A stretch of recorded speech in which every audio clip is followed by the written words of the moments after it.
Hello and welcome, viewers, to another program of Searching for Answers.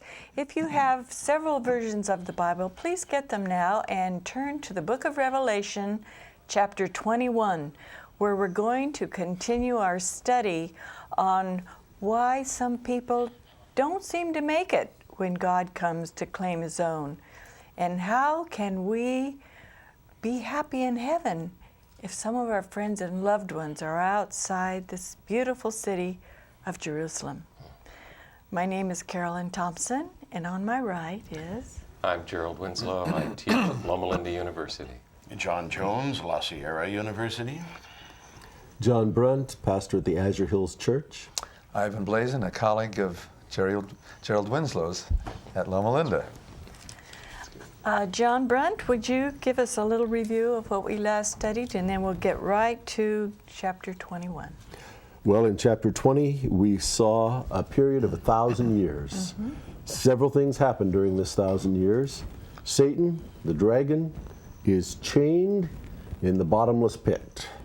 The saints, those who have not worshipped the beast, and those who have given their testimony to Jesus, live and reign with Christ and are there on thrones reviewing the whole picture of what God has done and affirming His justice and fairness. And then at the end of the 1,000 years, it says the rest of the dead came to life, which seems to be the wicked. And Satan then is loosed for a while, and he's loosed because now he has people to tempt. And so he comes and convinces them that they can come up against the city and overtake it as it comes down for God to remake the earth and have truly a new heaven and a new earth. However, they're not able to do that. Fire comes and destroys those who would try to destroy God's way and God's city. And finally, death itself is thrown into the lake of fire and comes to an end. And all of this evil that has plagued us throughout the book of Revelation comes to a final end now. Okay, Ivan? Well, it's really striking to me that as evil ends in chapter 20, it says fire came down from heaven. And now in chapter 21, there's a new heaven and a new earth, and a new Jerusalem comes down from heaven. Now this is a profound contrast. The fire is that which removes evil, and the city is that which is the place of life and continuance with God. And these are two striking pictures, and both are needed, seems to me, in the final disposition of all things in order to deal with both sides of the coin. But it is striking. Fire comes from heaven, New Jerusalem comes from heaven. I mean, One question I had for you, biblical scholar types. I thought Hades was the hellfire. Here, Hades gets thrown into the lake of fire. Now, what is Hades? It's death. It's the grave. Okay, so death kills death. Then, I mean, it reminds me of a M.C. Escher picture of a lizard eating itself. I mean, it's self-destructive. And it shows that you can't understand this in an absolutely literal way. Sure. I mean, when death is thrown into the lake of fire, I mean, death is not a person. No. It's not an entity as such, but it means it's coming to an end.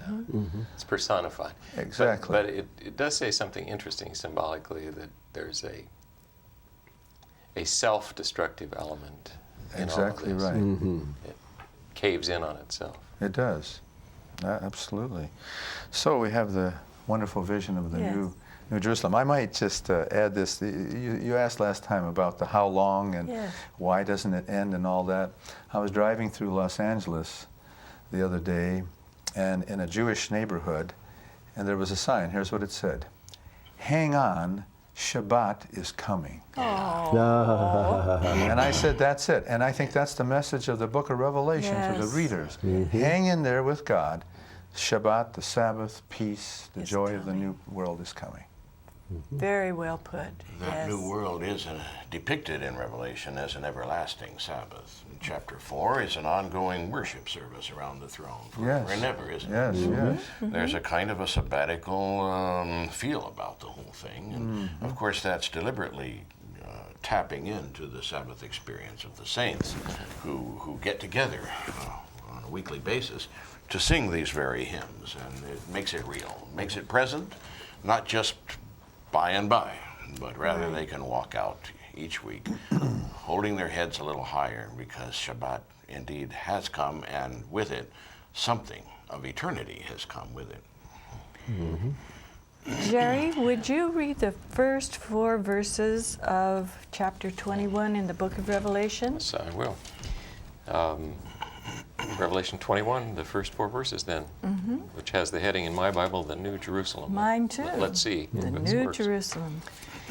Then I saw a new heaven and a new earth, for the first heaven and the first earth had passed away, and there was no longer any sea. I saw the holy city, the New Jerusalem, coming down out of heaven from God, prepared as a bride beautifully dressed for her husband.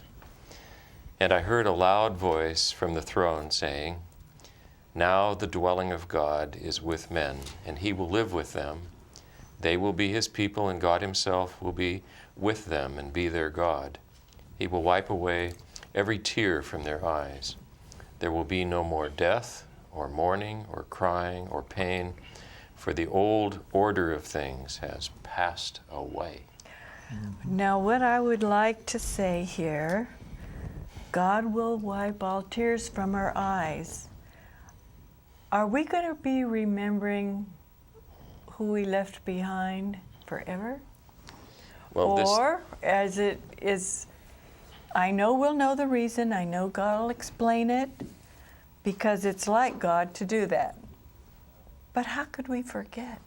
How could we forget someone that we really love, a child, a husband, sister, brother, a neighbor, who, when the gates are open and the New Jerusalem comes down, the gates are open, and they say, "I don't want to go in there. I don't even want to be in heaven." And God realizes that it would be torture for them to live in that kind of an atmosphere.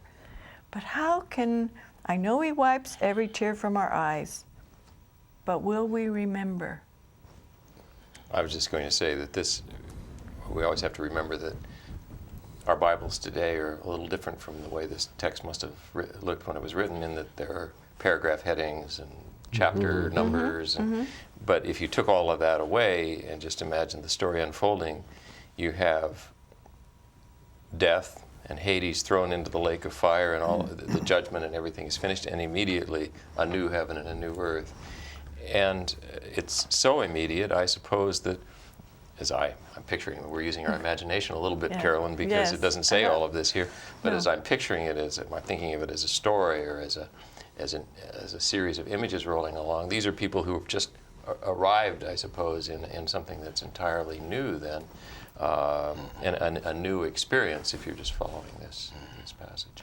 I think what's in your question, which is a kind of anguish for our loved ones.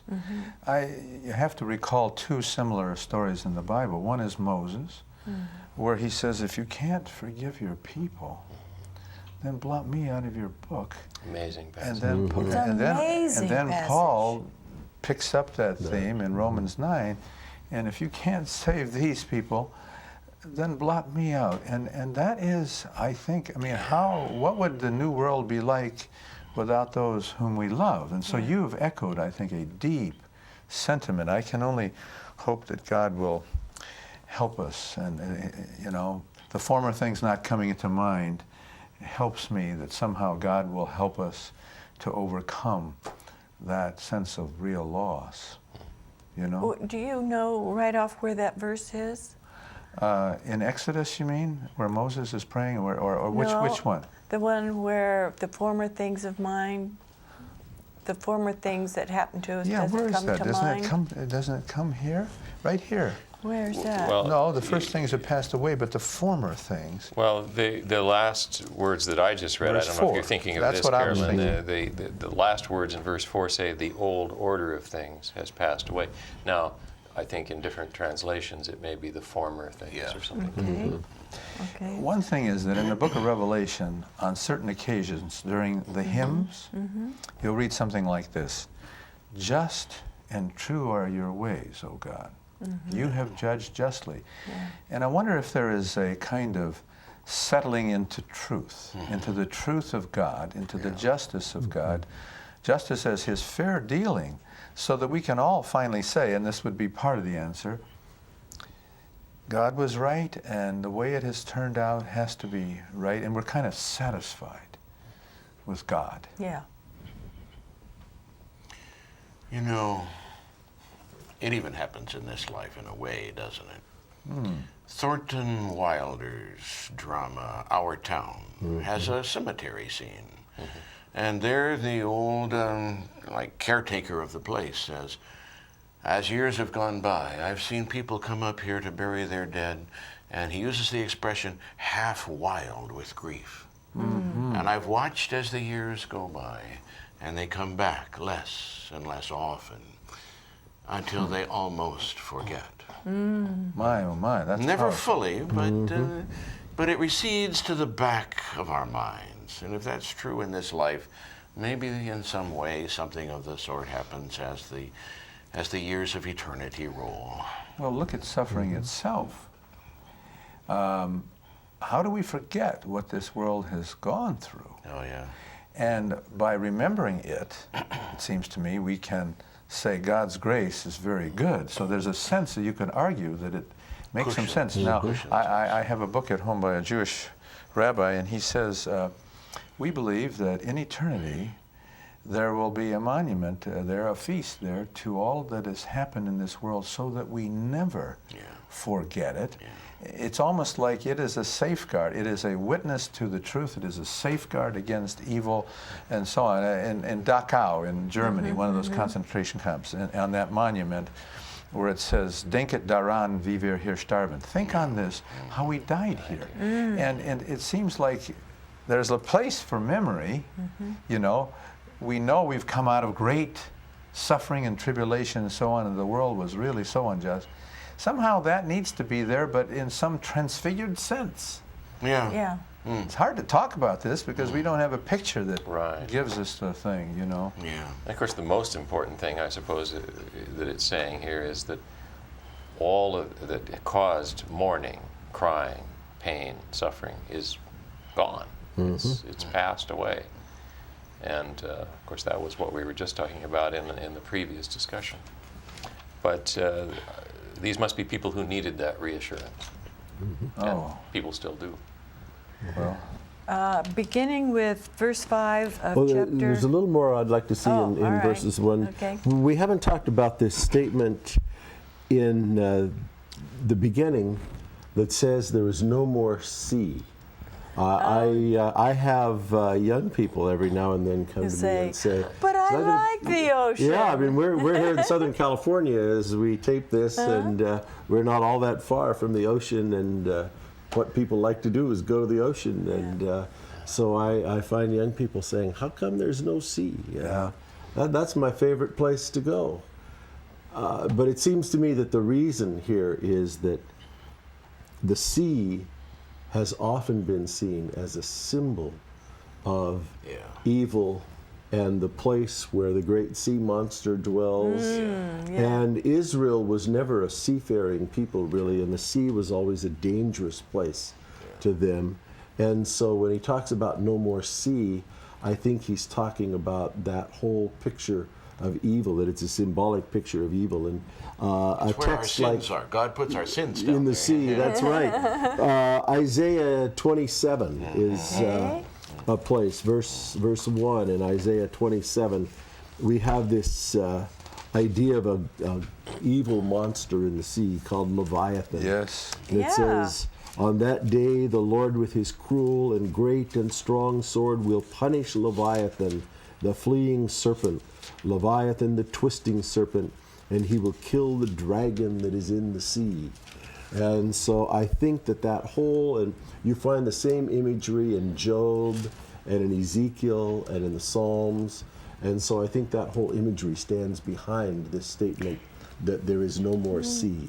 But John, I question the fact that there will be no more sea. I think there will be lakes and streams, and because there's a stream coming out of the throne of God in the New Jerusalem, and I think he's talking here about the raging wild sea that can be very dangerous. Well, it's really not about water.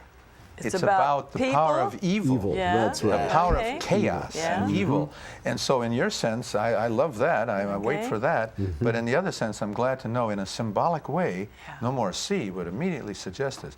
I would like to mention one other point here that's absolutely, if you picked out what is your favorite thing about the first 4 verses, what would it Okay. be?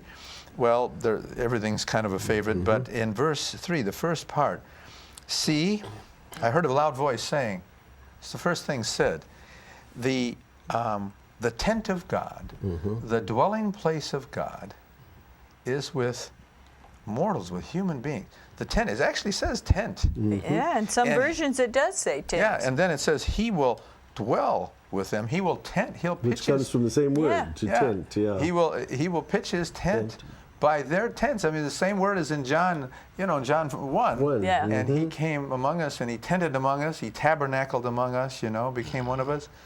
I remember this scene coming up to the Pennsylvania camp meeting. And I was coming to the place where I would turn left to the buildings where some of the meetings were. But here on the right were all these tents. And I remember one day, I thought, can you imagine? In the midst of those tents will be a tent. It's a tent for the Lord and His Christ in the midst of our tents, and He's going to dwell with us. And this is sort of summing up the Old Testament too, because in each of almost, well, maybe not each, but almost, of the covenant promises, That's right. God promises to dwell among His people, and they shall be His people. And I can read an Old Testament text here Sure. too, just like you, Ezekiel 37, if you want to look at it. This is really good. If you look, let's start with verse... Ezekiel 37. Yeah, let's start with verse 24. I kept Okay. backing up from the verse I was going to read because it was all so good. Well, Wait I'm a going to minute, back I up one got- more time. Yeah, 37 verse. I'm going to start with verse 23. Okay. I wasn't going to start there, but in the middle of that verse it says, I will save them from all the apostasies into which they have fallen, and will cleanse them. Then they shall be my people, and I will be their God. And my servant David shall be king over them. They'll all have one shepherd. They'll follow my statutes and so on. Verse 25, they'll live in the land and so on. And verse 26, and I will make a covenant of peace with them. It'll be an everlasting covenant with them. I'll bless them and multiply them, and will set my sanctuary, my dwelling place, among them forevermore. My dwelling place shall be with them, and I will be their God, and they shall be my people.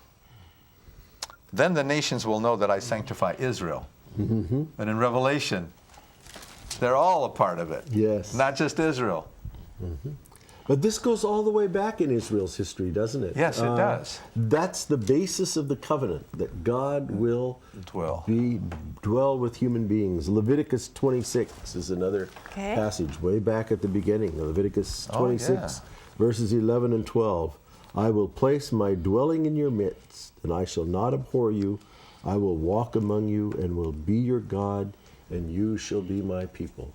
Now, is there anything that we would want more than God's presence That's to right. be among us? I just want to say, for those of our viewers that might wonder, what are we doing in tents in heaven? Well, They're not literal tents. no. He's No. actually preparing homes for us. And I just wanted to Oh, that's clear good. that up. That's good. These are symbolic tents. You don't like Yeah. tents, Caroline? Oh, I'm a happy camper. You're happy. Yeah, I like to go camping. Yeah. But isn't it interesting to notice the progression? These promises back here, back with Leviticus, I will be your God and you will be my people. Here the word people really means Singular. a particular, that's right, a particular nation or Yep. something, ethnic group. But by the Right time we here. get to Revelation, it's generic. God is with human beings. That's right. Well, and notice the very word you cited in verse 3. He'll dwell with them as their God, and they will be his peoples. And it's John actually changes it to the plural. plural. Yes, that's right. And the passage he's quoting has it singular, but Has he it changes singular. it to Yeah. plural. I know. Deliberate change. Now Yes. that says a lot. Yeah. The promises are universal. Yeah. All mankind. There was a special people to do a special job to bring all people to the light. But now we're focusing on all the people. That's right. That's right. All people, all nations. My heart is touched when I read that. Can we go to verse 5? Yeah, we Sure. can do it. Okay. Now, it seems to me we have a little change here. Who is speaking? Is this God speaking? He was seated on the throne. He who was seated on the throne said, I am making everything new. Then he said, write this down, for these words are trustworthy and true. Is this God speaking? I think it's God the Father that we say. is I speaking. wondered if it The one seated was. on the throne. Yes, That's I right. think that's amazing that he would condescend to reassure us that what he's saying is trustworthy and true. I wouldn't lie to you people. Trust me that God the Father of the whole universe is reasoning with man. It blows my mind. It does. Yeah, rhetorically, at this point too, I think it seems to be saying, well, colloquially, we might say, "Listen up," or because it's getting ready to say something really important. Well, we kind of have a guarantee here, Right. do we not? I mean, even Jesus, when he speaks in the Gospels, verily, verily, I say to you, and we skip over that. It means, in truth, what I'm speaking to you is the truth. Is the truth. And You can nothing count but on it. the truth. Yeah. That's what he's saying. This is right. it here. That's And- right. And trustworthy is really faithful. And we get faithful and true witness in the book of Revelation. We're called to be faithful and true to the God who's faithful and true to us. So this is true. You can count on it. Great words. Great John, words. would you read, begin with verse 5, chapter 21 in the book of Revelation. Read that verse again. Yes. And include verse 6. Sure. Yeah. He who sat on this is the Revised Standard Version. by the way. Okay. He who sat on the throne, upon the throne, said, Behold, I make all things new. And also he said, Write this, for these words are trustworthy and true. And he said to me, It is done. I am the Alpha and the Omega, the beginning and the end. To the thirsty I will give water without price from the fountain of the water of life. Okay. What? So there is water, and there is There is water. Yes, of there is course, water. there is. But what does Alpha and Omega mean? I think maybe some of our viewers would like us to talk a little bit about Alpha and Omega. It's A Well, and Z. yeah, it's AZ, the first letter and the last letter of the Greek alphabet. Of the Greek alphabet. And we already had it appear back in Revelation 1:8, right at the Okay. beginning Okay. of this book. So, in a sense, Alpha and Omega kind of bracket this whole message of the book of Okay. Revelation. Could it mean other things like the book of Genesis is Alpha and the book of Revelation is the Omega? As well as God explaining about himself, I'm the first and the last. Is this God the Father talking, or is this the Son? Well, this Christ? is interesting. It is God the Father here, and in verse 12 of chapter 22, it is Jesus. I think you have to say that there. Because it says in verse 12 of chapter 22, see, I am coming soon. And that's got to be right. Jesus. My reward is with me. I am the Alpha and the Omega. And then he defines it, the first and the the last, and then he says it again, the beginning and the end. I am the sum total of the whole thing. This is it. This That's is right. it. And if it's the same verse in 16, it is I, Jesus.